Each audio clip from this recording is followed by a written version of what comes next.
اعوذ باللہ من الشیطان الرجیم بسم اللہ الرحمن الرحیم۔ اب یہ صرف دو رکوع سورہ مبارکہ میں آ رہے ہیں جو انباء الرسل کے ہیں، اور اس میں جیسا کہ میں نے عرض کیا حضرت نوح جو اولین ہیں اور حضرت موسیٰ جو آخری ہیں، ان دونوں کا تو صراحتاً ذکر ہے، بیچ میں صرف حوالہ دیا گیا ہے، کسی کا نام نہیں۔ حضرت نوح کا ذکر صرف آدھے رکوع پر ہے، حضرت موسیٰ کا قدر تفصیل کے ساتھ 1.5 رکوع ہے۔ اس کے برعکس ہو جائے گا اگلی صورت میں سورہ ہود میں حضرت نوح علیہ السلام کے ذکر پر 2 رکوع ہیں طویل، اور حضرت موسیٰ کا صرف ایسے ہی تذکرہ ہے، صرف حوالے کے طور پر۔ وَاتْلُ عَلَيْهِمْ نَبَأَ نُوحٍ، اور ان کو ذرا سنائیے نوح کی خبر۔ اذ قال لقومہ، جبکہ انہوں نے کہا اپنی قوم سے، یا قوم ان کان کبر علیکم مقامی، اے میری قوم کے لوگوں اگر تم پر بہت بھاری گزر رہا ہے میرا کھڑا ہونا، و تذکیری بآیات اللہ، اور اللہ کے آیات سے تمہیں نصیحت کرنا، شاق گزر رہا ہے، مذاق اڑاتے ہو تم، مجھ پر آوازیں کستے ہو، تم پر بہت شاق گزر رہا ہے میرا یہ سارا عمل۔ فعلی اللہ توکل، تو میں نے تو اللہ پر توکل کیا ہے۔ فاجمعوا امرکم، تو اپنا سارے جو بھی ذرائع ہیں ان کو جمع کر لو، وشرکاکم، اور تمہارے سارے شریک جو ہیں انہیں بلا لو۔ ثم لا یکن امرکم علیکم غمۃ، پھر تم پر تمہارا معاملہ جو ہے کسی اشتباہ میں نہ رہ جائے۔ ثم اقضوا الی ولا تنظرون، پھر جو فیصلہ میرے بارے میں کرنا ہے کر گزرو اور مجھے کوئی مہلت مت دو۔ یہ جو انداز ہے چیلنج کا، اور یہ اس سے پتہ چلتا ہے کس درجے دل دکھ چکا تھا حضرت نوح علیہ السلام کا، استہزاء سے، تمسخر سے، مذاق سے۔ اللہ کا ایک بندہ ہے، 950 برس بیت چکے ہیں، کوئی سن کر نہیں دے رہا ہے، تو اس وقت جو آخری بات، اچھا اب جو تم کر سکتے ہو، میرا کوئی بگاڑ سکتے ہو بگاڑ لو، اپنی ساری قوت جمع کر لو، جیسا کہ اس سے پہلے آ چکا ہے، اور بھی انبیاء نے اس طرح کی بات کہی۔ پھر بالآخر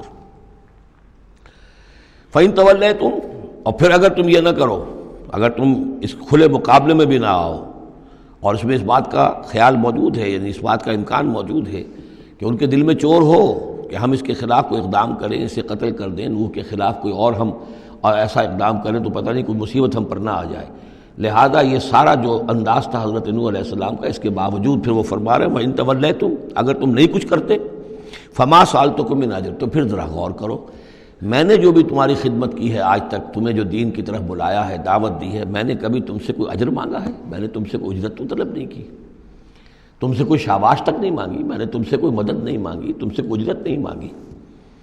ان اجری الا علی اللہ، میرا اجر تو اللہ کے ذمے ہے۔ وامرت ان اکون من المسلمین، اور مجھے حکم ہوا ہے کہ میں اس کے فرما بردار بندوں میں سے رہوں۔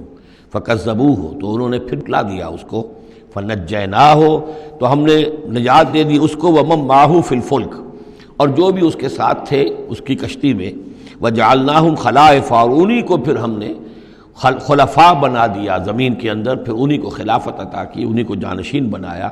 وَأَغْرَقْنَا الَّذِينَ كَذَّبُوا بِآيَاتِنَا، اور غرق کر دیا ان لوگوں کو جنہوں نے ہماری آیات کی تکذیب کی تھی۔ فَانظُرْ كَيْفَ كَانَ عَاقِبَةُ الْمُنذَرِينَ، تو دیکھو کیسا انجام ہوا ان کا جنہیں خبردار کر دیا گیا تھا۔ ثُمَّ بَعَثْنَا مِن بَعْدِهِ رُسُلًا، پھر ہم نے بھیجا ان کے بعد بہت سے رسولوں کو، الی قومہم، اپنی اپنی قوموں کی طرف۔ فجاءوہم بالبینات، تو وہ سب کے سب آئے ان کے پاس روشن دلیلیں لے کر۔ فما کانوا لیؤمنوا بما کذبوا بہ من قبل، لیکن وہ جس چیز کے انکار پر اڑ چکے تھے وہ ساری روشن دلیلیں دیکھنے کے باوجود بھی اس کو ماننے والے نہ بنے۔ کذالک نطبع علی قلوب المعتدین، اسی طرح ہم مہر کر دیا کرتے ہیں حد سے تجاوز کرنے والوں کے دلوں پر۔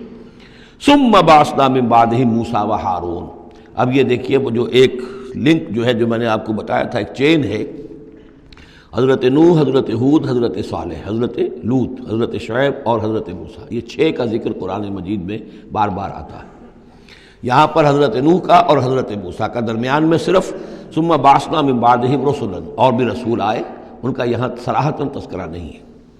پھر ہم نے بھیجا ان کے بعد موسیٰ اور ہارون کو الی فرعون و ملئہ، فرعون اور اس کے سرداروں کی جانب، بے آیاتنا، اپنی نشانیوں کے ساتھ۔ فاستکبروا وکانوا قوما مجرمین، انہوں نے استکبار کیا اور وہ تھے مجرم قوم، گناہگار لوگ۔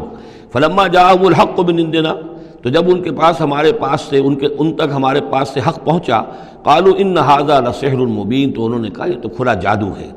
قال موسیٰ تقولون للحق لما جاءکم، موسیٰ نے کہا ان سے کہ کیا تم حق کے لیے کہہ رہے ہو؟ یہ حق ہے جو تم پر آیا ہے اور جو تم تک پہنچا ہے۔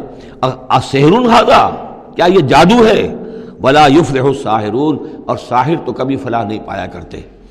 قالوا اجئتنا لتلفتنا عما وجدنا علیہ آباءنا، انہوں نے کہا موسیٰ کیا تم ہمارے پاس آئے ہو کہ تم ہمیں پھیر دو ان چیزوں سے، ان طریقوں سے، ان رسوم سے، ان ریتوں سے، ان رواجوں سے کہ جس پر ہم نے پایا اپنے آباء و اجداد کو، وَتَكُونَ لَكُمُ الْكِبْرِيَاءُ فِي الْأَرْضِ، اور تم دونوں کے لیے ہی حکومت ہو جائے اور بلندی ہو جائے اور بڑائی ہو جائے زمین کے اندر۔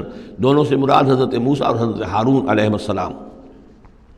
وَمَا نَحْنُ لَكُمَا بِمُؤْمِنِينَ، اور ہم ہرگز تم دونوں کی بات ماننے والے نہیں ہیں۔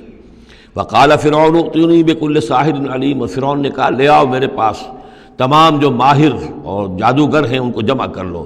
فلما جاء السحرۃ قال لهم موسیٰ القوا ما انتم ملقون، تو جب وہ جادوگر آ گئے تو موسیٰ نے ان سے فرمایا کہ ڈالو جو تم ڈالنے والے ہو۔